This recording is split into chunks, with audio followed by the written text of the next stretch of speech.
도적이야! 노파의 비명이 밤 공기를 갈랐습니다. 하지만 그 순간 군인 차림을 한 남자가 노파를 뒤쫓으며 외쳤습니다. 도적은 벌써 달아났다! 1562년 1월 황해도 어느 촌가 3년간 조선 오도를 뒤흔든 백정 출신 임꺽정의 마지막 발악이었습니다. 왜 백정은 목숨을 걸고 저항해야 했을까요? 노비조차 그들을 천하게 여겼던 이유는 무엇일까요? 500년 한의 기록 지금 시작합니다. 이 이야기가 궁금하시다면 영상 끝까지 함께 해주시기 바랍니다. 구독과 좋아요는 이 채널을 이어가는 큰 힘이 됩니다. 조선 후기 어느 마을에 비통한 소식이 전해졌습니다. 마을에서 가장 나이 많은 백정이 세상을 떠난 것입니다. 백정들은 슬픔 속에서도 동료의 마지막 길만큼은 품위 있게 보내주고 싶었습니다. 그들은 돈을 모아 관에 가서 꽃상여를 빌려달라고 요청했습니다.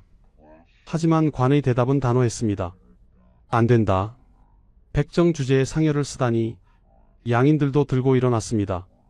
백정놈들이 감히 우리와 같은 상여를 쓰겠다고? 절대 안 된다. 백정들은 분했습니다. 그래서 남아도는 돈으로 관의 것보다 더 좋은 꽃상여를 직접 만들었습니다. 화려한 꽃으로 장식된 상여가 완성되자 백정들은 가슴이 뿌듯했습니다. 이제 우리도 사람답게 장례를 치를 수 있겠구나.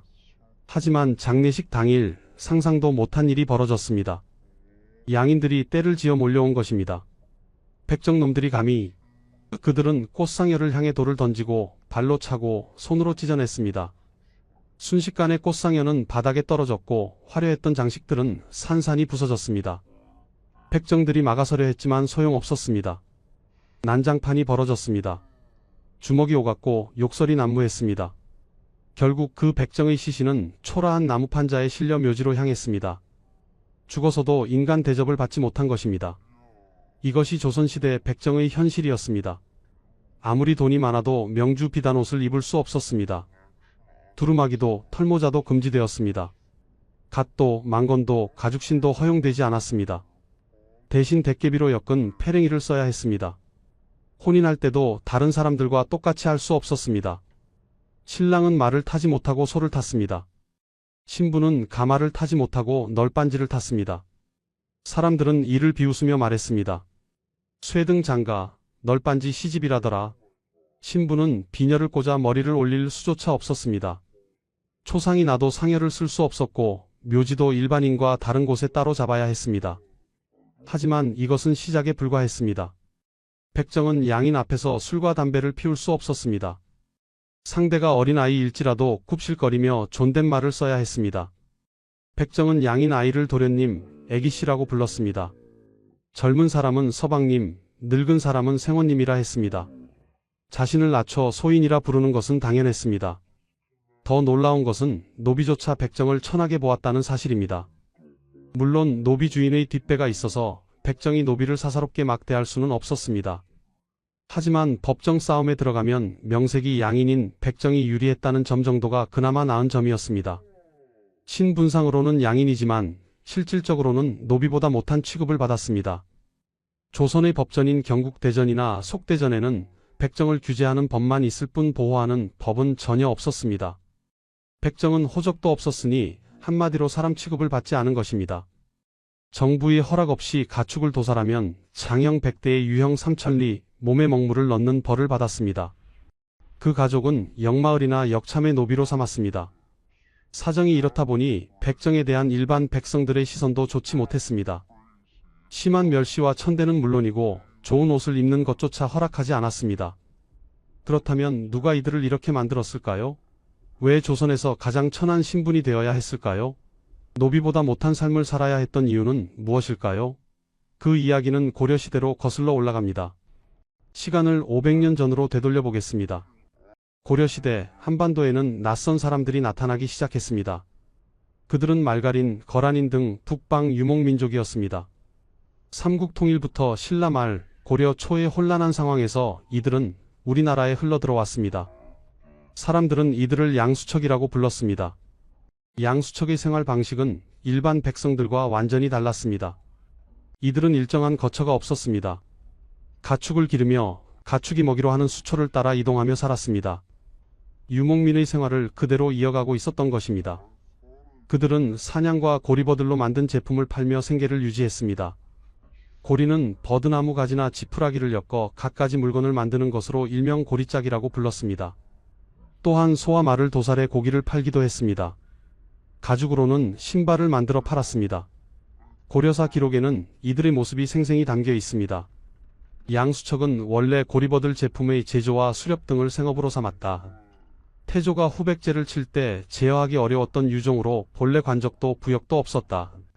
수초를 따라 유랑 생활을 하면서 일정한 거주 없이 다만 사냥을 일삼고 또 고리를 엮어 이를 판매하여 생업을 삼았다. 이들 양수척은 고려 후기에 이르러 화척으로 불리기 시작했습니다. 화척이라는 이름의 유래는 분명하지 않지만 이들의 생활 방식은 여전히 유목민적이었습니다. 문제는 이들이 일반 백성들과 융화되지 못했다는 것입니다. 화척은 자기들끼리 무리를 이루어 유랑하거나 따로 부락을 이루어 살았습니다. 일반인과 결혼하지도 않았습니다. 이들은 말을 잘 타고 활을 잘 쏘며 짐승을 사냥하는 데 익숙했습니다. 그런데 더 큰 문제가 있었습니다. 이들 중 일부는 범죄 집단으로 변했습니다. 때를 지어 유랑하며 걸식, 강도, 방화, 살인 등 각종 범죄를 자행했습니다. 고려 말 홍건적이 침입했을 때는 길잡이 노릇을 하기도 했습니다. 왜구를 가장해 민가를 약탈하기도 했습니다. 관리가 우마를 잃고 그 흔적을 따라가니 백정마을 앞이었다는 기록이 있습니다. 하지만 남녀 구분 없이 말 타고 활 쏘는 집단이다 보니 백정마을에 들어가기 무서워서 처리를 못할 정도였습니다. 강도들을 잡으면 다 백정 살인범의 절반은 백정 가축 훔친 흔적을 조사하면 죄다 백정마을로 이어졌습니다. 방화범을 잡으면 반은 백정 마적단을 잡으면 모두 백정일 수준이었습니다. 1356년 공민왕 때는 나라에서 화척을 비롯해 여러 사람들을 찾아내서 주로 서북방 경계를 담당하는 군사로 충당하기도 했습니다. 그 이유는 그들의 유목민적 기질과 농경에 정착하지 못하는 습성 때문에 산악지대에서 오랑캐를 상대할 수 있는 군사가 될 것이라고 판단했기 때문입니다. 이렇게 일반 농민들과 다른 고유한 생활 방식을 유지하며 대대로 특정 직업을 갖고 생계를 유지한 탓으로 그들은 사회적으로 격리되고 배제되면서 일반 백성으로부터 천대당하고 차별과 억압을 받았습니다. 그러면서 백정에 대한 사회적 배제가 더욱 강화되는 상승작용이 이루어졌습니다. 그 과정에서 그들을 다른 종류의 사람으로 간주하는 인종화가 자행되었습니다. 고려시대와 조선시대의 기록을 살펴보면 고려시대나 조선 초기와 달리 15세기 중엽 이후부터 이류, 이종, 별종, 더 나아가 오랑캐 종족이라는 표현이 나타나기 시작하면서 그들은 주류 집단과 다른 종류의 집단이라는 인식이 굳어지게 되었습니다. 조선 왕조가 건국되면서 새로운 왕조는 이 문제를 해결하고자 했습니다. 과연 조선은 이들을 백성으로 만들 수 있었을까요? 그 답은 다음 이야기에 있습니다. 1423년 세종 5년 10월 병조에서 왕에게 중요한 보고를 올렸습니다. 제인과 화척이 본래 양인이나 하는 일이 천하고 호칭이 특수해서 백성들이 자기들과 다른 부류로 생각하여 같이 혼인하는 것을 수치로 여기고 있습니다. 앞으로는 화척을 고려시대 일반 백성의 명칭인 백정으로 바꾸어 부르고 평민들과 섞여서 살도록 하며 호구에도 올리고 한전이나 진왕전을 주어서 농업에 종사하게 하며 사냥의 역이나 유기, 가죽 제품에 대한 역을 견감해 줄 것을 요청합니다. 세종은 이를 허락했습니다. 세종의 의도는 명확했습니다. 이들을 천민이라는 인식에서 벗어나게 하고 일반 백성으로 동화시키려는 것이었습니다. 그래서 천하게 불리던 제인이나 화척 대신에 고려시대의 일반 백성을 뜻하는 백정이라는 이름을 붙여준 것입니다. 또한 토지를 주어 농민으로 정착시키려 했습니다. 호적을 만들어주고 평민과 섞여 살게 하는 등의 조치도 취했습니다. 세종의 이러한 정책은 진보적이었습니다. 국가체제 정비 과정에서 양수척 등을 양인화시켜서 국력을 증진하고 동화시키려고 했던 것입니다. 하지만 문제는 양수척 화척의 생활상이 일반 농민들과 너무나도 달랐다는 것입니다. 유목민 출신인 이들은 우리나라에 들어와서도 그들의 전통적인 생활 양식을 청산하지 못했습니다. 일정한 처소 없이 유랑 생활을 하면서 수렵과 도살업, 유기의 제조 등을 생업의 수단으로 하고 있었습니다. 농경에는 별로 종사하지 않았을 뿐만 아니라 그들만의 집단을 형성해 거주하면서 사회적으로 큰 혼란을 야기하기도 했습니다. 더 큰 문제는 일반 백성들의 반응이었습니다. 정부의 조치와 상관없이 사람들은 그들을 신백정이라 부르며 계속 천시했습니다. 백정들은 자신을 구백정이라고 부르고 화척들은 신백정으로 구분해서 동화되는 걸 꺼렸습니다. 이로 인해 기존의 농민들과 신백정들의 관계는 크게 악화되었습니다. 양반이나 관료들은 노비처럼 멋대로 부리기까지 했습니다. 백정에 대한 법제적인 규제도 다시 강화되었습니다. 경국대전에서는 제인이나 백정을 집단적으로 거주시켜 관리하고 거주지를 마음대로 벗어나지 못하도록 규정했습니다. 처음에는 이러한 백정을 고려시대의 백정과 구분하기 위하여 신백정이라고 부르기도 했습니다.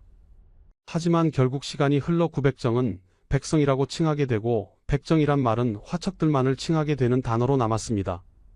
세조 시절에는 더 충격적인 일이 벌어졌습니다. 왕 앞에서 논쟁을 벌인 안효래와 최호원 사이에서 욕설로 백정의 자손이라는 말이 시전되었습니다. 여기서 시전자는 상민이고 역으로 반박한 이는 양반이었습니다. 전 신분에 걸쳐서 백정이 욕으로 통용되었음을 보여주는 일화입니다. 앞서 세종이 양인화를 시도한 지 얼마 되지도 않은 상황에서 벌어진 일이었습니다. 세조실록에는 이런 기록이 남아 있습니다. 백정을 화척이나 제인 혹은 달단이라 부르는데 그 종류가 하나가 아니다. 본래 우리 민족이 아니다. 이들이 본래 우리 민족이 아니었음을 강조하고 있습니다. 성종실록에는 더 명확하게 나와 있습니다. 우리나라의 제인과 백정은 그 선조가 호종이다. 제인과 백정이 호종, 즉 북방인의 후예임을 밝히고 있는 것입니다. 세종의 선의는 결국 좌절되었습니다. 백정을 일반 양인으로 동화시키려는 정책은 실패로 돌아갔습니다.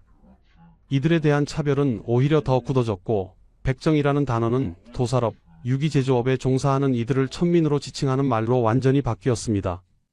이제 백정은 조선 최하층 신분으로 고착되었습니다. 그렇다면 그들의 실제 삶은 어땠을까요?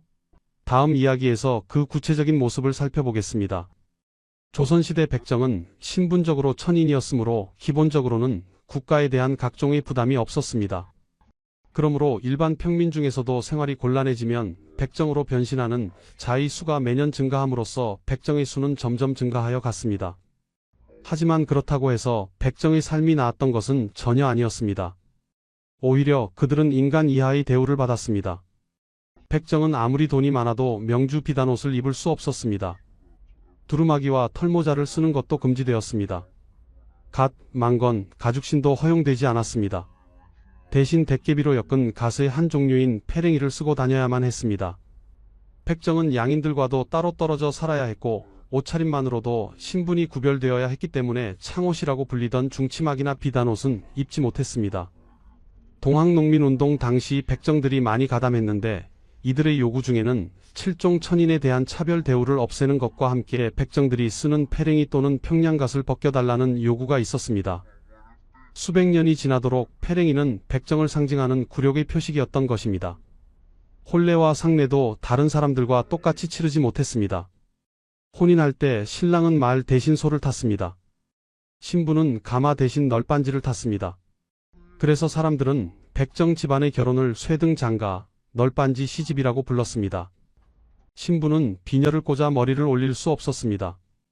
초상이 났을 때도 상여를 쓰지 못했고 묘지도 별도로 잡았습니다. 일반인과 같은 구역에 묘를 쓸 수 없었던 것입니다. 이뿐만이 아니었습니다. 백정은 일반 백성들 앞에서 술과 담배가 금지되어 있었습니다. 양인에게 먼저 인사하고 존댓말을 써야 했는데 상대가 어린아이일지라도 굽실거리며 말을 높여야 했습니다.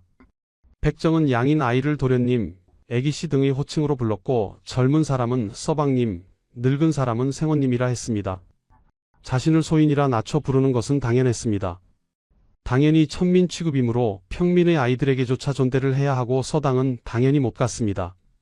신부는 양인이지만 실질적으로는 천민인 신량역천이라는 점에서는 고려시대와 하등의 차이가 없었습니다. 대표적인 천민인 노비조차 백정을 천하게 보았습니다. 물론 노비 주인의 뒷배가 있어서 백정이 노비를 사사롭게 막대할 수는 없었지만 법정 싸움에 들어가면 명색이 양인인 백정이 유리했다는 점 정도가 그나마 나은 점이었습니다. 조선의 법전인 경국대전이나 속대전에는 백정을 규제하는 법만 있을 뿐 보호하는 법은 전혀 없었습니다. 백정은 호적도 없었으니 한마디로 사람 취급하지 않은 것입니다. 정부의 허락 없이 가축을 도살하면 장형 100대, 유형 3000리, 몸에 먹물을 넣는 벌을 내렸고 그 가족은 역마을이나 역참의 노비로 삼았습니다. 사정이 이렇다 보니 백정에 대한 일반 백성들의 시선도 좋지 못했습니다. 심한 멸시와 천대는 물론이고 좋은 옷을 입는 것조차 허락하지 않았습니다. 조선 후기 하층민과 머슴들의 조합인 농청에서 백정들을 특히 많이 괴롭혔습니다. 이들이 열었던 노동위안회라는 잔치에서 벌어진 백정각시놀이는 가관이었습니다. 농청꾼들이 푹과 꽹과리를 치며 지켜보는 가운데 백정 부녀자를 끌어다가 치마를 벗기고 소처럼 끌고 다니거나 말처럼 기계한 다음 등에 올라타서 모욕을 주는 시기였습니다. 신분이 낮은 이들이 더 험하게 백정을 괴롭히는 모습에서 인간의 폭력성을 다시 한번 상기하게 됩니다. 백정은 이미 세종 때부터 제인과 화척을 통칭하는 말이었기 때문에 제인이 사는 마을을 구백정 부락이라고 표기했던 것으로 보입니다. 1933년 무렵 황해도 은율군 차우동이라는 구백정 부락은 21호 132명이 사는 마을이었는데 본 부락민은 채 혹은 바디의 제조업이 주된 직업이 돼 그 외에 가무예자 등 23명이 있었습니다. 이들은 자기네들끼리 마을을 만들어 살던 사람들이 많았습니다. 그런데 백정 중에는 일부이기는 했지만 위정자들이 의도했던 대로 농사를 지으면서 평민과 같이 살고 있는 자들도 있었습니다. 정부에서는 이러한 백정들을 군역에 편입하였으며 그 자제들 가운데 독서를 원하는 자들에게는 향교에 입학할 수 있게 해주었습니다.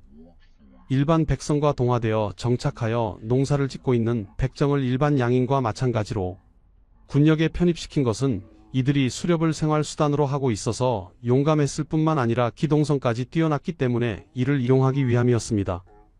고려 말 외구 격퇴 1419년 세종 1년 대마도 정벌 1467년 세조 13년 이시의 난을 진압할 때 백정들의 활약이 두드러졌습니다. 또한 세종대 이후 갑사 혹은 별패 혹은 시위패 등 군인으로 편입되기도 했습니다. 하지만 이것은 극소수의 이야기였습니다. 대다수의 백정들은 여전히 인간 이하의 삶을 살아야 했습니다. 그렇다면 이들은 그저 순응하며 살았을까요? 아닙니다. 그들은 참고 또 참았지만 결국 저항했습니다. 지방 관아에 소속된 종이 백정을 구타해 죽이는 일이 발생했습니다. 백정들이 억울하게 죽은 동료를 위해 집단행동까지 불사했습니다. 관노비에게 맞아 죽을 만큼 백정의 처지는 열악했지만 그들은 자신들의 의사를 분명하게 표출하고 있었습니다. 관아에서 백정들을 간곡히 타이르고서야 소란이 겨우 진정될 수 있었다고 한 데서 볼 수 있듯 백정들의 기세는 만만치 않았습니다. 최성화는 고문 비략에서 지방의 푸상청, 고공청, 화랑, 제인, 역촌, 백정촌의 부류가 서로 단합해 곳곳에서 봉기하여 사사로이 법령을 집행하고 마을에서 판을 치고 고을에서 권세를 부리며 힘으로 지방 장관을 굴복시키곤 한다고 지적하고 있습니다. 백정들의 의식이 변화했다고 해서 당장 신분의 굴레에서 벗어날 수는 없었습니다. 하지만 이러한 과정이 있었기에 결국 1894년 고종 31년 갑오경장 때 자유의 신분이 될 수 있었습니다. 물론 사회적 차별은 여전하였기 때문에 그들은 다시 사회적 차별에 저항하는 운동을 벌여 나가야 했습니다. 그런데 백정의 저항 중 가장 유명한 것은 명종 시기의 임꺽정입니다. 임꺽정은 경기도 양주의 백정 출신이었습니다. 정확한 가계는 알려져 있지 않고 다만 그의 형인 가도치가 명종실록에 나올 뿐입니다. 양주군 준해 지역의 전설에 의하면 그의 아버지가 백정이라 마을 사람들에게 천대당했고 동네 우물물도 먹지 못하게 했다고 합니다. 그래서 임꺽정은 집에서 좀 거리가 있는 양주 불곡산까지 가서 흘러내리는 물을 떠다 마셨다고 합니다. 일설에는 그의 아버지가 지방관의 탐악으로 살해되면서 의적이 되었다고 하는데 그가 도적이 된 정확한 원인은 알려져 있지 않습니다. 일반적으로 백정하면 생각하는 짐승 도축하는 백정이 아니라 버드나무나 갈대로 생활도구를 만드는 일을 하는 고리백정이었다고 합니다. 임꺽정이 도적이 된 명확한 계기나 시기는 알기 힘들지만 아마도 백정으로서 겪어야 할 신분적 차별과 당시의 혼란스러웠던 정치 상황으로부터 영향을 받았던 것으로 추측됩니다. 임꺽정이 도적으로 활동하던 무대가 되었던 명종대에는 명종의 나이가 아직 어린 탓에 명종의 어머니인 문정왕후가 수렴청정을 했고 그 동생인 윤원형이 권력을 장악하고 부정부패와 전횡을 일삼아 나라가 안팎으로 어지러웠으며 관리들이 부패하여 민생이 어려웠던 시기였습니다. 여러 해 연이어 흉년이 되고 당시 척족 윤원형 등이 발호하고 관리들의 수탈로 민생이 어려워지자 밀란의 우두머리가 되었습니다. 두령들을 끌어모으고 세력을 확대해 황해도, 구월산 등지를 소굴로 삼아 주변 고을을 노략질했습니다. 1559년 명종 14년경부터 양반과 토호들의 재물을 빼앗는 것은 물론 관군의 방비와 토벌대의 허점을 교묘히 찌르며 세력을 확장하면서 황해도, 경기도, 평안도의 관청을 습격하여 빼앗은 재물을 빈민들에게 나누어 주어 의적으로서 이름을 널리 알렸습니다. 그는 중종 명종 시기 양주 일대와 철원, 황해도, 봉산군과 해주부, 구월산 일대에서 폭넓게 활동하였습니다. 한양을 비롯한 오도를 횡행하며 의적 행각을 벌이고 관군을 괴롭히는 등 온 나라를 소란에 빠뜨렸습니다. 임꺽정의 난은 역대 반란 가운데서도 상당히 장기적으로 지속되었고 조선 전체를 뒤흔들었습니다. 영의정 상진, 좌의정 안현, 우의정 이준경, 중추부 영사 윤원형 등 당대 최고의 실권자가 모여서 황해도를 휩쓰는 도적대를 없앨 대책을 세운 것이 1559년 명종 14년 3월 27일이었습니다. 이후 관군에 의해 소탕된 것이 1562년 명종 17년 1월 초였으니 무려 3년이 넘게 관군의 추적에도 불구하고 황해도를 중심으로 오랜 기간 지속되었습니다. 1559년에는 개성부 포도관 이역근마저 잡아 죽였습니다. 1560년 가을부터는 황해도, 봉산, 경기도 개성을 거점으로 서울까지 진출했습니다. 1560년 8월에는 서울에까지 임꺽정과 그 일당이 출몰하였습니다. 장통방 종로구 종로이가 부근에서 그들을 잡으려 하자 활을 쏘아 부장을 마치고 달아났습니다. 이때 임꺽정의 아내와 졸개 몇 사람을 잡았습니다. 그리고 임꺽정의 아내를 형조 소속의 종으로 삼게 하였습니다. 명종은 선전관과 금부낭청에게 임꺽정을 잡아오라고 특명을 내릴 정도로 두려워했습니다. 명종실록 편찬자는 이렇게 평했습니다. 도적이 성행하는 것은 수령의 가렴주구 탓이며 수령의 가렴주구는 재상이 청렴하지 못한 탓이다. 오늘날 재상들의 탐호한 풍습이 한이 없기 때문에 수령들은 백성의 고열을 짜내어 권력자들을 섬겨야 하므로 돼지와 닭을 마구 잡는 등 못하는 짓이 없다. 백정 임꺽정의 저항은 단순한 범죄가 아니었습니다. 그것은 억압받는 자들의 외침이었습니다. 1894년 고종 31년 갑오경장이 단행되었습니다. 신분제도가 법적으로 폐지되었습니다. 천민으로서의 백정은 1894년 고종 31년의 갑오경장으로 신분적으로 해방되었습니다. 법제적으로도 이후에는 백정이라는 신분층은 존재하지 않았습니다. 마침내 백정들도 자유의 몸이 되었습니다. 500년 만의 해방이었습니다. 하지만 조선 왕조 500년을 통해 지속되었던 일반민의 이들에 대한 차별의식은 해소되지 않았습니다. 이들과의 혼인은 물론 같은 마을에서 생활하는 것조차 꺼렸습니다. 뿐만 아니라 이들은 자녀의 교육 문제에서 심한 차별을 받았고 각종 연설회, 유의회의 참가를 거부당했으며 촌락의 공동행사와 의복 착용에서도 차별 취급을 받았습니다. 결국 조선 말기와 일제강 점기에 들어와서도 백정 신분은 엄연히 존재한 것입니다. 법적 평등과 실질적 평등 사이에는 깊은 간극이 있었습니다. 일제강 점기 백정들은 일제의 차별 정책으로 말미암아 다시 고통과 시련을 겪습니다. 일제는 백정을 호적에 올리면서 도한이라고 기재하거나 붉은 점을 찍도록 했습니다. 호적에서마저 백정임을 드러내도록 한 것입니다. 일본이 이러한 차별 정책을 펼친 이유는 간단했습니다. 일본에서도 백정은 천한 계층이었기 때문입니다. 이 시기 백정의 자녀들은 공립학교에 입학이 허락되지 않았고 사립학교에 들어가더라도 다른 학부모들의 따가운 눈총을 받았습니다. 더러는 백정의 아이를 퇴학시키라고 학교에 압력을 넣기도 했습니다. 동급생들도 돌을 던지며 아이를 괴롭혔습니다. 이발소와 목욕탕에서는 백정을 받지 않는다며 그들을 쫓아내는 일도 종종 있었습니다. 일제강 점기의 조선 총독부가 조사한 바에 따르면 당시 전국에 산재해 있던 백정의 호수와 인구는 7,538호에 33,712명이었다고 합니다. 실제로는 이보다 훨씬 많았다고 추측됩니다. 1962년부터 1964년까지 연재된 황순원의 장편 소설 1월은 백정에 대한 차별이 암암리에 이루어지고 있었음을 보여줍니다. 백정이지만 신분을 세탁해 사업가가 된 집안의 차남기철은 백정을 연구한다면서 호의적으로 대하던 교수의 말에 넘어가 자기 집안의 역사를 연구하다가 이 과정에서 백정이라는 신분이 탄노나 아버지의 사업은 망하고 국회의원을 꿈꾸던 형은 잠적하며 기철 자신은 어쭙지 않은 자각이 집안을 망쳤다는 자책에 도망가 버린다는 비극적 결말로 끝납니다. 이 사건은 1960년대 청파동의 어느 집에서 실제 있었던 일을 모티브로 했다고 합니다. 그러나 이촌향도 현상이 지속적으로 이어지자 기존의 머슴과 백정일 하던 사람들도 대다수가 텃세가 강한 시골 대신에 지속적으로 도시로 상경하면서 신분 질서는 급속히 퇴락하였습니다. 백정층에 의한 형평운동은 1923년 4월 25일에 경상남도 진주에서 백정 자산가였던 이학찬이 자제에 대한 교육차별 사건을 계기로 양반 출신인 강상호, 신현수, 천석구 및 백정 출신인 장지필의 도움을 얻어 형평사라는 사회단체를 조직하면서 시작하였습니다. 차별과 천대가 계속되자 참다 못한 백정들이 제 목소리를 내기 시작한 것입니다. 언제쯤 진정한 평등이 올 것인가? 그 답은 백정들 스스로 찾아야 했습니다. 그리고 그들은 마침내 일어섰습니다.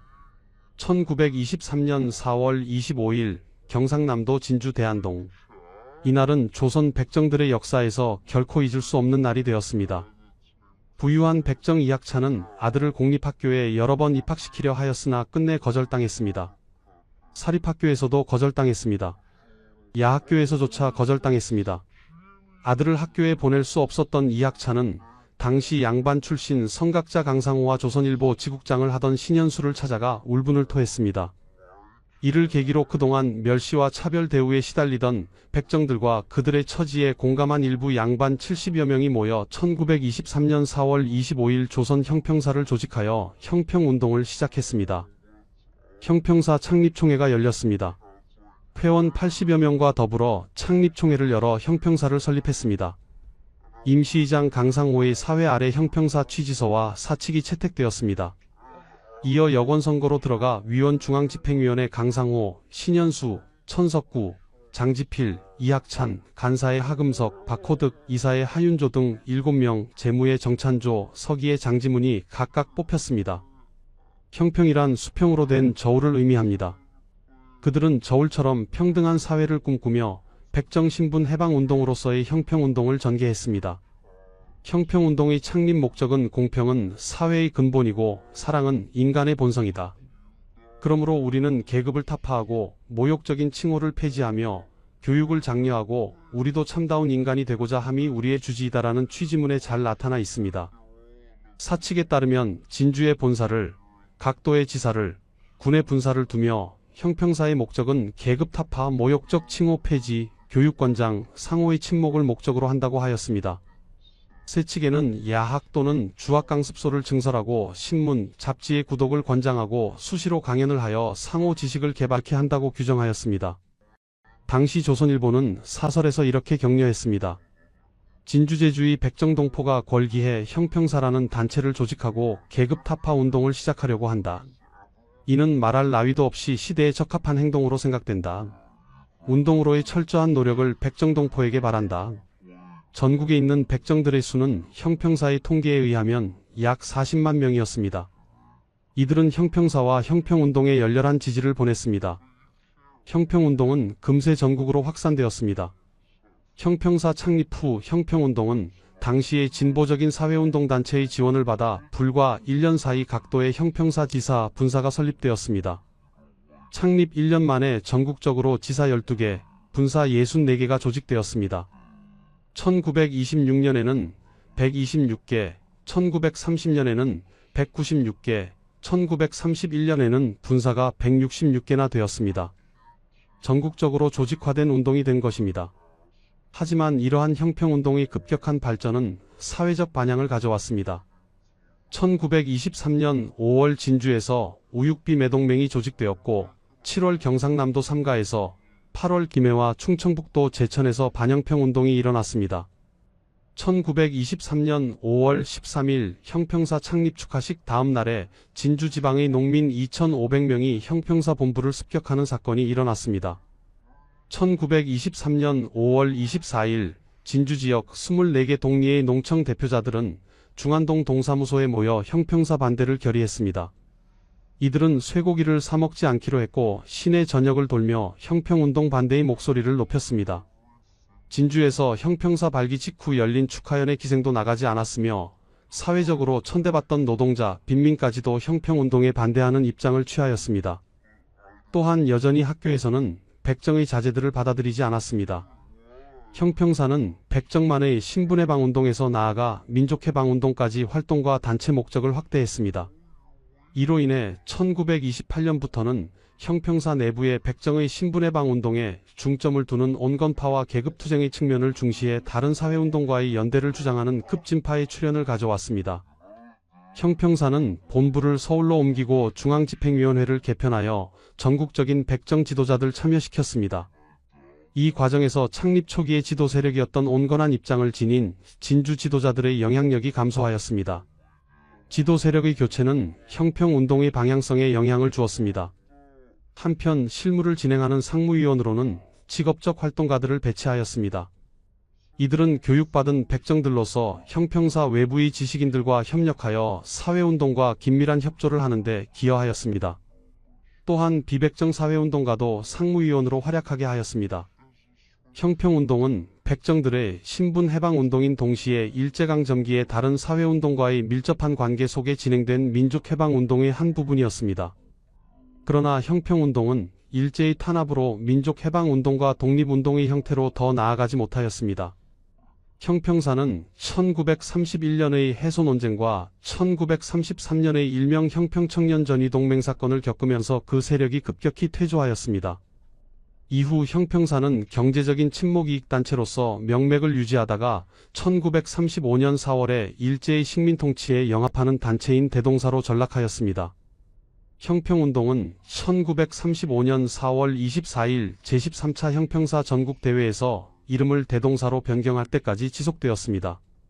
1935년에는 단체 이름을 대동사로 바꿨고 이후 대동사는 피역회사를 운영하는 등 사회운동의 성격을 점차 잃어갔습니다.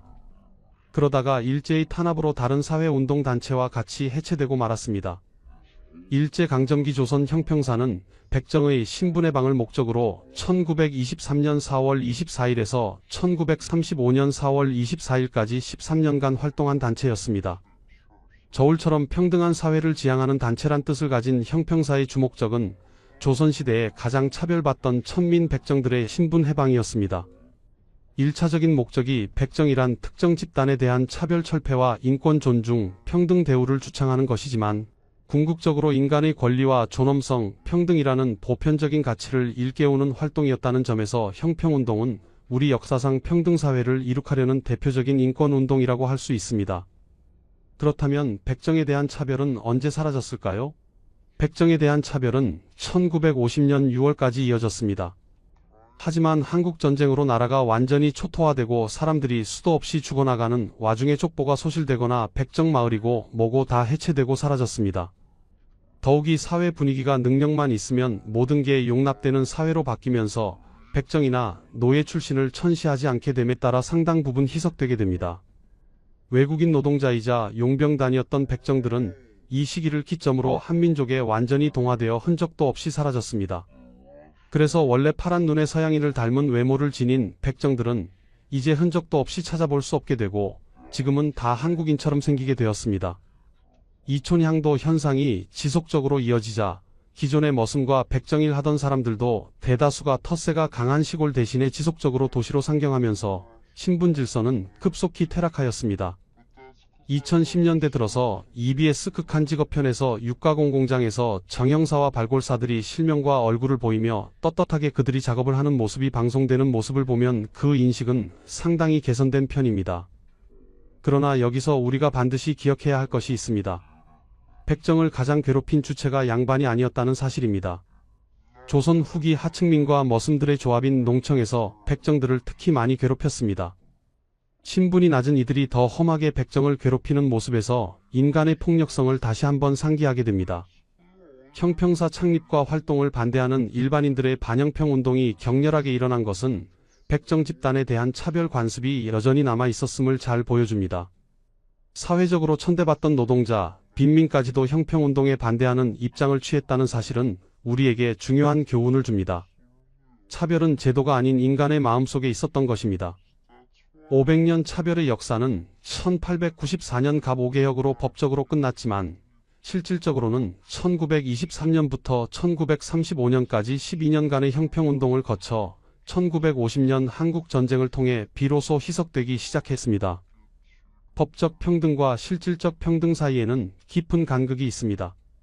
억압받는 자들의 연대와 투쟁만이 변화를 만듭니다.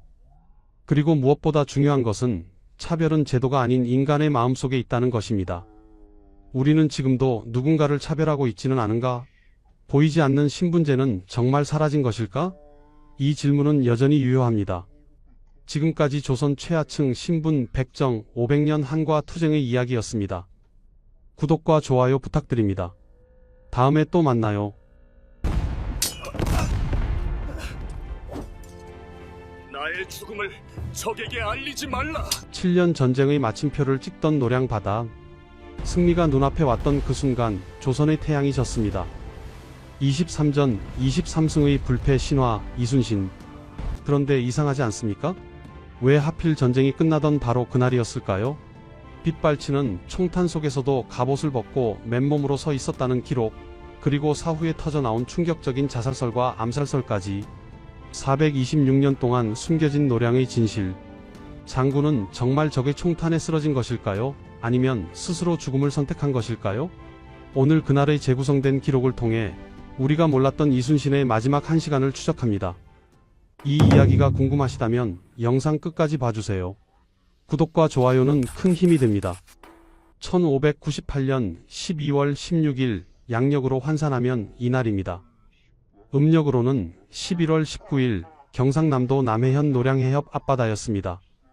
새벽 2시부터 시작된 전투는 정오 무렵 조명현 합수군의 압도적인 승리로 끝나가고 있었습니다. 왜군 500여 척 중 200여 척이 격파되었고 100여 척이 납포되었습니다. 겨우 50여 척만이 간신히 도주하는 상황이었습니다. 7년간 이어진 임진왜란이 드디어 끝나는 순간이었습니다. 그런데 그때 관음포에서 도주하던 왜군을 추격하던 조선 수군의 대장선에서 총성이 울렸습니다. 삼도 수군통 제사 이순신 53세. 그가 총탄을 맞고 쓰러졌습니다. 조선 왕조실록의 기록에 따르면 외적의 탄환에 가슴을 맞았다고 했고 유성룡의 징비록은 총탄이 가슴을 관통해 등 뒤로 빠져나갔다고 기록했습니다.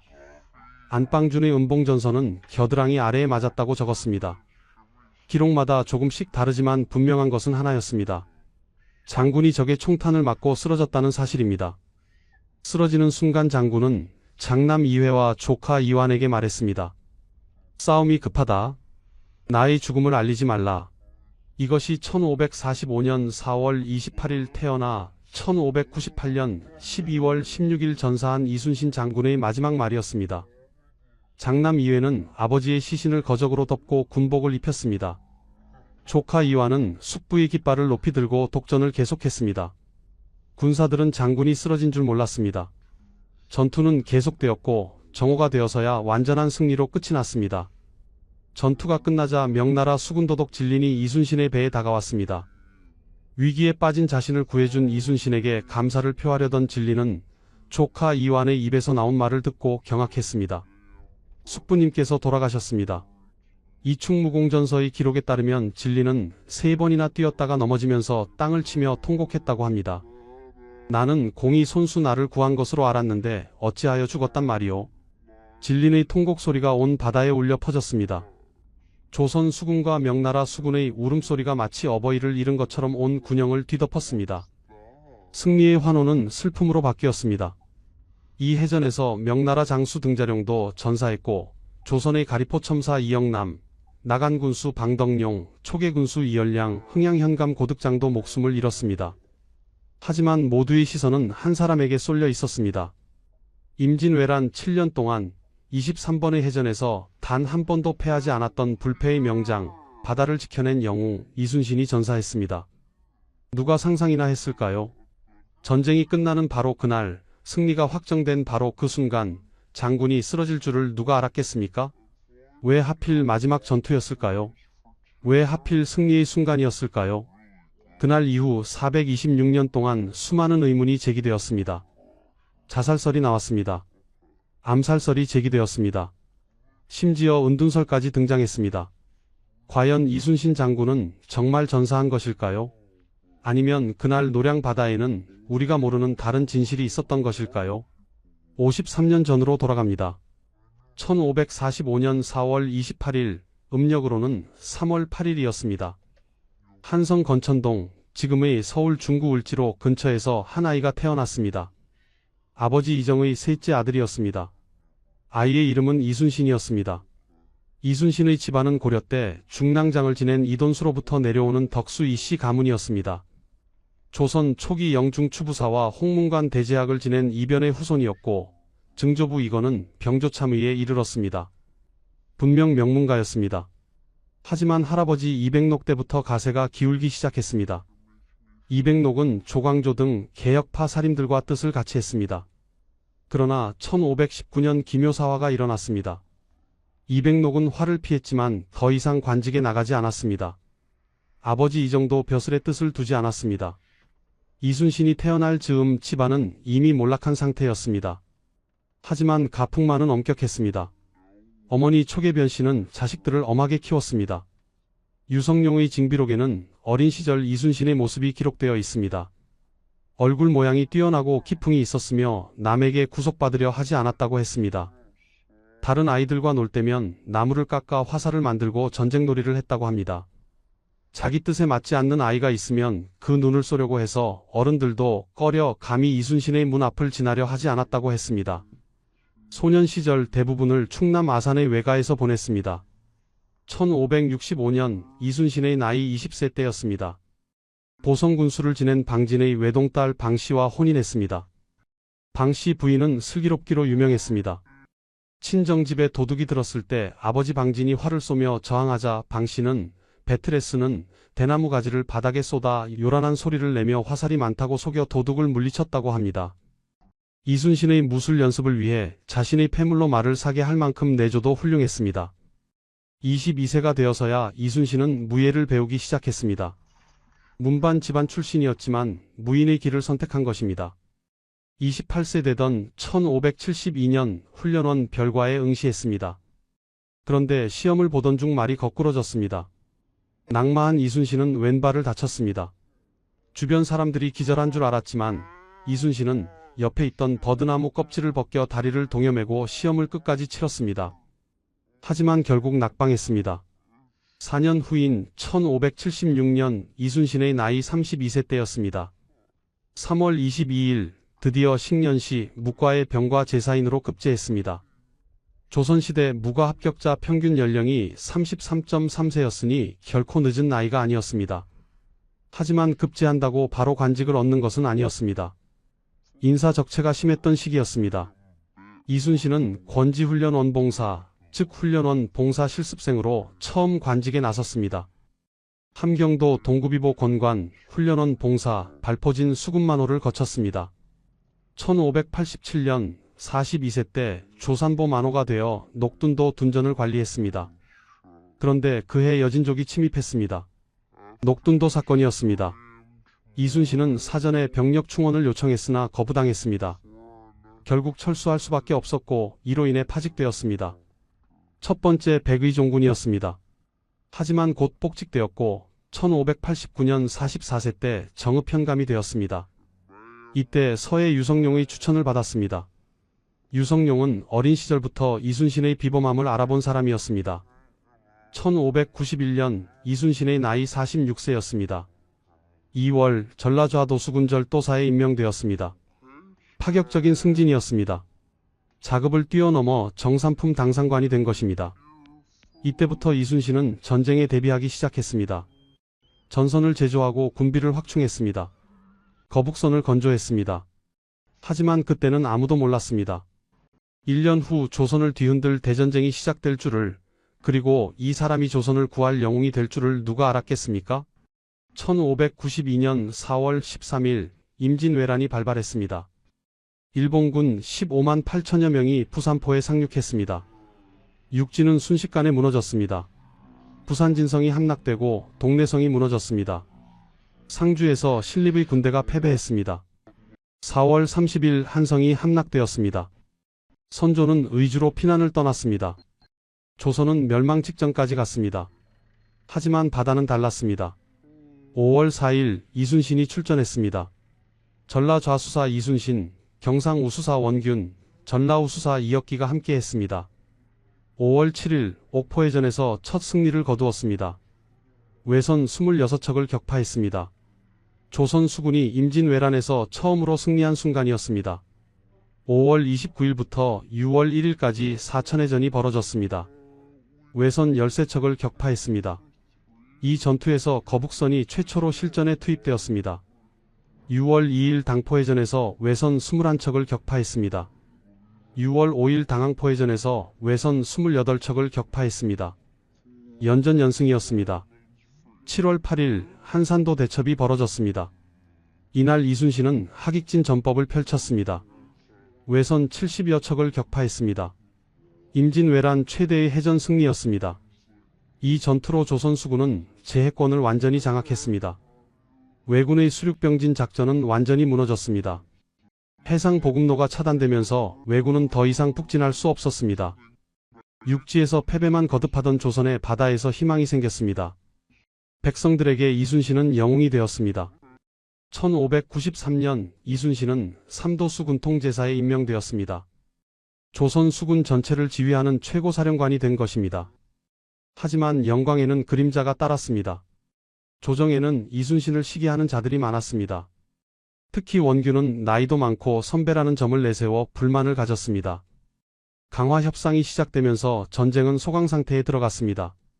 1594년부터 1596년까지 명나라와 일본 사이에 협상이 진행되었습니다. 하지만 이순신은 해이해지지 않았습니다. 병사들의 군기를 유지하고 전선과 무기를 개보수했습니다. 둔전을 경영해 군량을 비축했습니다. 그러나 조정은 달랐습니다. 협상에 기대를 걸고 있었던 조정은 이순신에게 적극적인 공격을 강요했습니다. 1597년 운명의 해가 밝았습니다. 1월 외의 항우의 요시라가 가토 기요마사가 출병할 것이라는 정보를 전했습니다. 조정은 이순신에게 출진을 명령했습니다. 하지만 이순신은 의심했습니다. 이것은 함정이라고 판단했습니다. 출진을 거부했습니다. 조정은 분노했습니다. 4월 1일 이순신은 파직되었습니다. 한성으로 압송되어 국문을 당했습니다. 고문을 받았습니다. 사형 직전까지 갔습니다. 하지만 간신히 목숨을 건졌습니다. 백의 종군 명령이 떨어졌습니다. 그런데 그 와중에 어머니가 돌아가셨습니다. 배 위에서 운명하셨습니다. 아들을 보기 위해 아산으로 가던 중이었습니다. 이순신은 오열했습니다. 하지만 상복도 입지 못했습니다. 백의 종군 중이었기 때문입니다. 한편 이순신의 후임으로 삼도수군 통제사가 된 원균은 재앙을 불러왔습니다. 7월 16일 칠천양해전이 벌어졌습니다. 원균이 이끄는 조선 수군은 괴멸당했습니다. 전선 대부분이 침몰했습니다. 원균도 전사했습니다. 이순신이 7년 동안 키워온 조선 수군이 하루아침에 무너진 것입니다. 조정은 경악했습니다. 다시 이순신을 기용할 수밖에 없었습니다. 8월 이순신은 다시 삼도수군 통제사에 임명되었습니다. 하지만 남은 전선은 고작 12척뿐이었습니다. 군사는 120명에 불과했습니다. 선조는 수군을 패하고 육군에 합류하라고 명령했습니다. 이때 이순신이 올린 장계가 유명합니다. 신에게는 아직 12척의 배가 있습니다. 죽을 힘을 다해 싸우면 능히 막아낼 수 있습니다. 9월 16일 명량해전이 벌어졌습니다. 전라남도 진도 앞바다 울돌목이었습니다. 조선 수군 13척, 왜군은 133척이었습니다. 대기 중인 배까지 합치면 300여 척이 넘었습니다. 누가 봐도 절망적인 상황이었습니다. 하지만 이순신은 싸웠습니다. 필사즉생 필생즉사. 죽고자 하면 살 것이요 살고자 하면 죽을 것이다. 울돌목의 거센 물살을 이용했습니다. 외선 31척을 격파했습니다. 세계 해전사의 길이 남을 대승이었습니다. 제해권을 되찾았습니다. 전라도를 지켰습니다. 조선은 다시 살아났습니다. 명량 이후 이순신은 수군을 재건했습니다. 1598년 2월 고금도로 본영을 옮겼습니다. 전선을 늘리고 병력을 충원했습니다. 8월 18일 도요토미 히데요시가 사망했습니다. 일본에서 철수 명령이 떨어졌습니다. 왜군은 순천, 사천, 울산 등지로 집결하기 시작했습니다. 전쟁이 끝나가고 있었습니다. 하지만 이순신에게는 마지막 임무가 남아 있었습니다. 철수하는 왜군을 완전히 섬멸하는 것이었습니다. 1598년 9월 이순신은 명나라 수군도독 진린과 함께 고금도를 떠났습니다. 목적지는 순천 외성이었습니다. 순천 외성에는 고니시 유키나가가 주둔하고 있었습니다. 임진왜란을 일으킨 주범 중 한 명이었습니다. 1592년 부산포에 첫 발을 디딘 외장이었습니다. 조선 땅을 유린한 전범이었습니다. 이순신은 고니시를 섬멸하기로 결심했습니다. 명나라 육군장 유정과 수륙합동작전을 펼쳤습니다. 9월부터 11월까지 6차례에 걸쳐 순천 외성을 공격했습니다. 큰 전과를 세웠습니다. 고니시는 완전히 포위되었습니다. 육지로도 바다로도 빠져나갈 수 없었습니다. 하지만 그때 문제가 생겼습니다. 명나라 수군도독 진린이었습니다. 진린은 전투에 소극적이었습니다. 왜군과 싸우기보다는 강화에 관심이 많았습니다. 고니시는 이 점을 이용했습니다. 진린에게 뇌물을 바쳤습니다. 퇴로를 열어달라고 호소했습니다. 진린은 흔들렸습니다. 고니시가 마지막으로 요청한 통신선 한 척을 빠져나가게 했습니다. 이순신에게 그 사실을 알렸습니다. 이순신은 경노했습니다. 진린을 꾸짖었습니다. 함께 진영을 재정비해 왜군을 경멸하기로 다짐받았습니다. 고니시의 전략은 명확했습니다. 통신선으로 사천 등지의 시마즈 요시히로와 연락하는 것이었습니다. 남해, 부산 등지에 있는 왜군 수군의 구원을 받아 조명연합 수군을 협공하면서 퇴각하려는 계획이었습니다. 이순신은 그 전략을 꿰뚫고 있었습니다. 시마즈 요시히로는 사스마 번주였습니다. 임진왜란에 약 1만 5천 명을 동원했습니다. 정유재란 때도 비슷한 규모를 이끌고 왔습니다. 일본군 중에서도 정예 부대로 꼽혔습니다. 특히 조총 사격 실력이 뛰어났습니다. 시마즈 군에는 정예 저격수 집단이 있었습니다. 11월 중순 정보가 들어왔습니다. 시마즈의 구원 함대 500여 척이 북상하고 있다는 소식이었습니다. 고니시를 구출하기 위해 노량해협을 통과할 것이 분명했습니다. 이순신은 결단을 내렸습니다. 선제 공격이었습니다. 적이 순천 외성의 고니시와 합류하기 전에 먼저 공격해야 했습니다. 합류하면 조명연합 수군이 오히려 협공당할 위험이 있었습니다. 진린을 설득했습니다. 소극적이던 진린도 마침내 참전을 결정했습니다.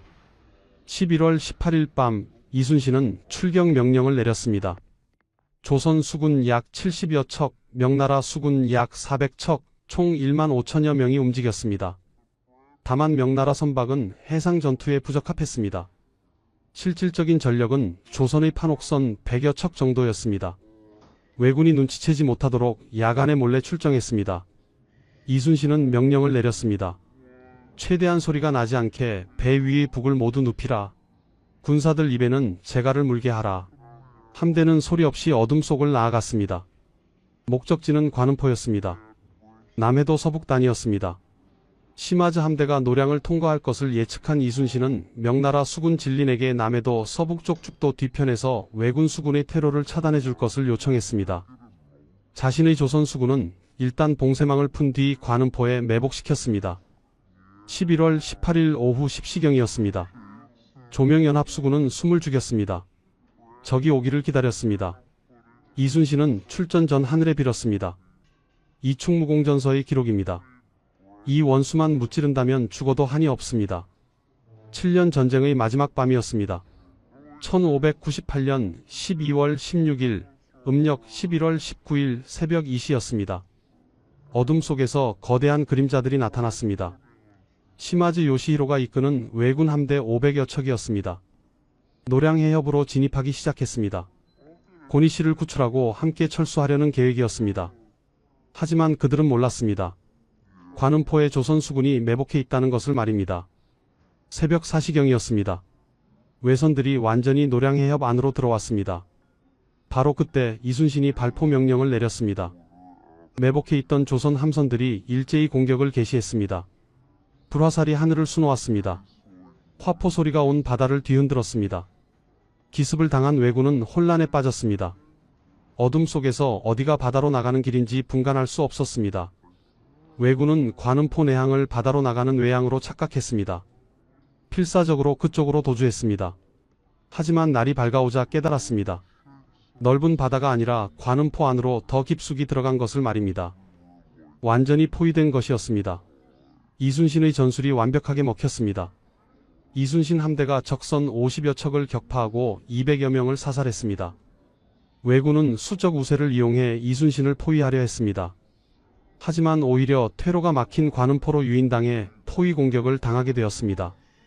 순천 외성 포구를 나선 고니시 유키나가도 기회를 잡고 탈출을 시도했습니다.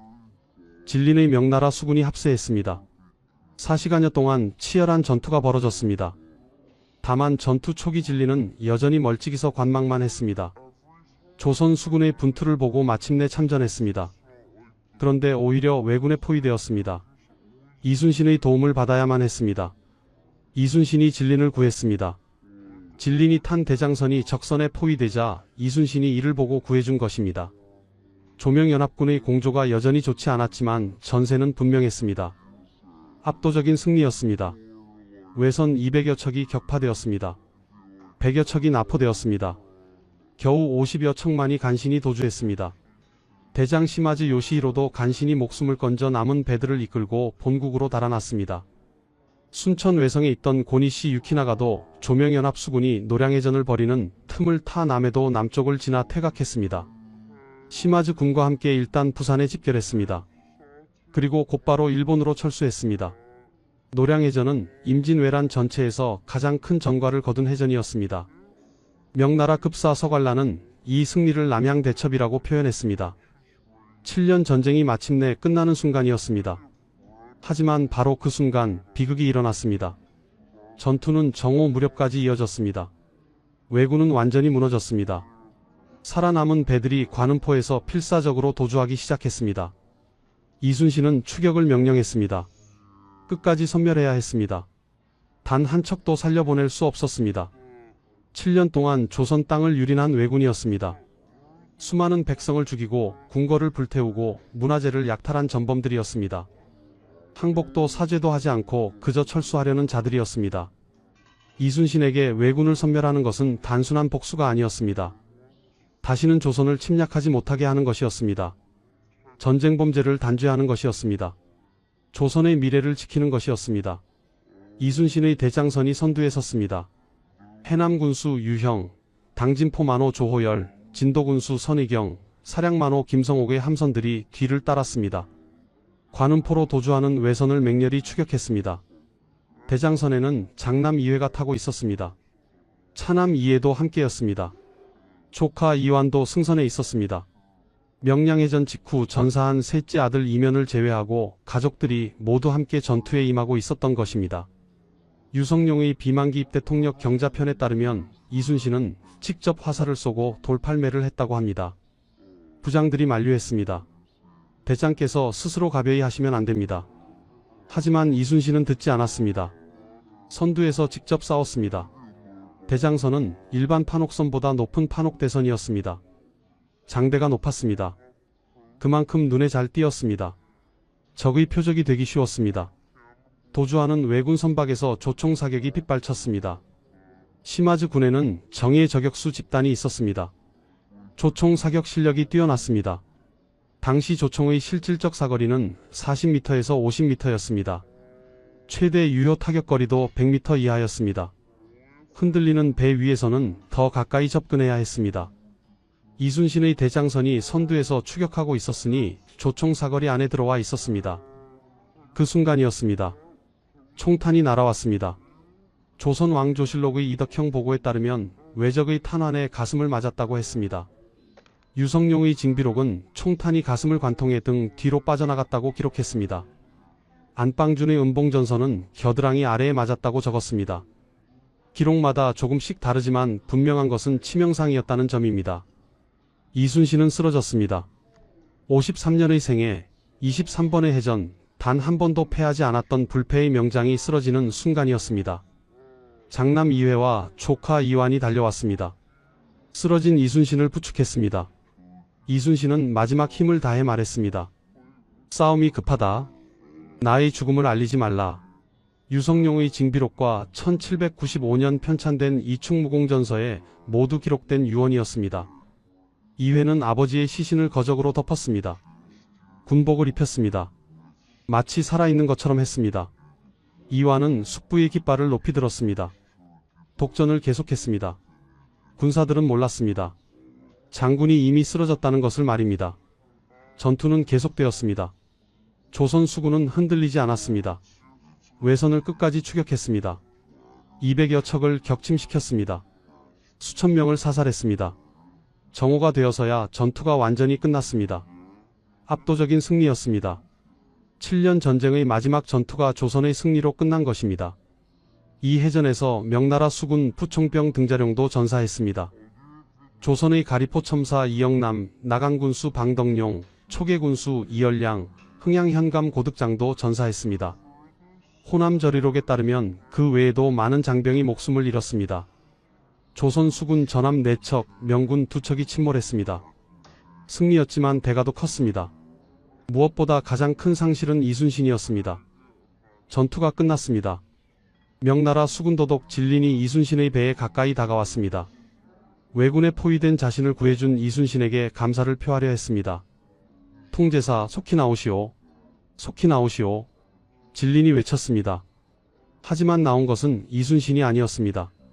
조카 이완이 뱃머리에 서서 울면서 말했습니다. 숙부님께서 돌아가셨습니다. 그 말을 듣는 순간 진리는 얼어붙었습니다. 이충무공전서의 기록입니다. 진리는 3번이나 뛰었다가 넘어졌습니다. 땅을 치며 통곡했습니다. 나는 공이 손수 나를 구한 것으로 알았는데 어찌하여 죽었단 말이오. 가슴을 치면서 한참이나 통곡했습니다. 곁에 있던 군사들도 슬퍼했습니다. 조선 군사와 명나라 군사들의 울음소리가 온 바다를 울렸습니다.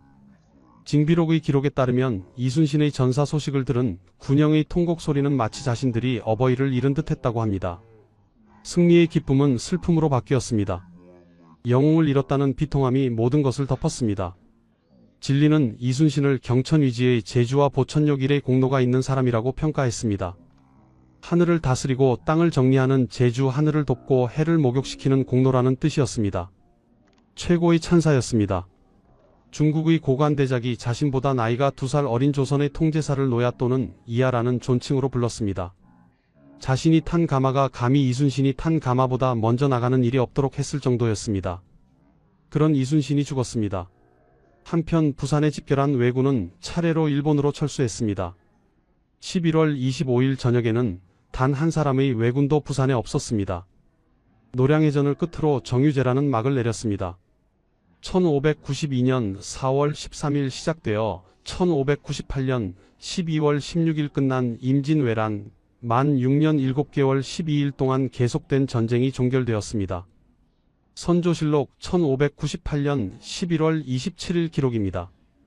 통제사 이순신이 수군을 거느리고 그들의 구원병을 크게 패퇴시켰는데 이순신은 그 전투에서 전사하였다. 이순신의 부음이 조정에 전해졌습니다. 선조는 이순신에게 우의정을 추증했습니다. 1604년 선조 37년 이순신은 선무공신 1등으로 녹훈되었습니다. 좌의정이 증직되었고 덕풍부원군으로 봉해졌습니다. 1643년 인조 21년 충무라는 시호를 받았습니다. 위태로우면서도 임금을 받든 것을 충이라 하고 적의 창 끝을 꺾어 외침을 막은 것을 무라고 했습니다. 1659년 효종 10년 남해의 전적지에 이순신의 비석이 세워졌습니다. 1688년 숙종 14년 명량 대첩비가 세워졌습니다. 1793년 정조 17년 이순신은 영의정으로 추증되었습니다. 사후에도 그의 공로는 계속 인정받았습니다. 이순신이 전사한 1598년부터 2024년까지 426년이 흘렀습니다. 그 오랜 시간 동안 이순신의 죽음을 둘러싼 의문들이 제기되었습니다. 먼저 자살설입니다. 17세기부터 18세기에 걸쳐 많은 이들이 이 설을 주장했습니다. 금상군 이성윤은 1570년부터 1620년까지 살았던 인물입니다. 그는 노량 충렬사에 시를 써붙였습니다. 공로가 커도 상을 받지 못할 것을 미리 알고서 제 몸을 던져 충성을 드러내려 결심했다는 내용이었습니다. 이민선은 1633년부터 1688년까지 살았던 인물입니다. 그는 김덕령 장군의 전기를 쓰면서 이순신은 한창 싸울 때 갑옷을 벗고 스스로 적탄에 맞아 죽었다고 적었습니다. 자살설의 근거는 크게 세 가지였습니다. 첫째, 선조의 질투와 의심이었습니다. 선조는 이순신을 증오했습니다. 전쟁 중에도 대놓고 그를 잡아들여 고문했습니다. 전쟁이 끝나면 이순신을 제거하려 할 것이 분명했습니다. 실제로 임진왜란 종식 후 살아있는 공신들은 선무 1등 공신으로 추천되었으나 아무런 상을 받지 못했습니다. 곽재우, 이원익 등이 그러했습니다. 선조는 살아있는 사람에게 큰 공로를 인정하는 것을 꺼렸습니다. 자신의 통치에 방해가 될까 두려워했습니다. 이순신도 마찬가지였을 것입니다. 오히려 전장에서 장렬히 전사한 것이 명예를 지키는 길이라고 판단했을 수 있다는 주장이었습니다. 둘째, 갑옷을 벗었다는 기록이었습니다. 이민서의 기록처럼 갑옷을 벗고 전투에 임했다면 의도적으로 사지에 뛰어든 것이 아니냐는 의문이었습니다. 셋째, 노량해전이 마지막 전투가 될 것을 알았다는 점입니다. 전쟁이 끝나고 나면 자신에게 돌아올 운명을 예견하고 스스로 죽음을 선택했다는 것입니다. 하지만 자살설에 대한 반박도 만만치 않습니다. 첫째, 이순신의 평소 언행과 맞지 않습니다. 이순신은 난중일기와 각종 기록에서 이 원수를 갚을 수 있다면 죽어도 여한이 없겠다고 말했습니다. 이 말의 진위는 원수를 갚기 전에는 죽지 않겠다는 의지였습니다. 적보다 먼저 죽을 생각이 전혀 없었다는 뜻입니다. 둘째, 조총의 사거리를 고려하면 우연한 피격 가능성이 충분합니다. 조총의 실질 사거리는 40m에서 50m입니다.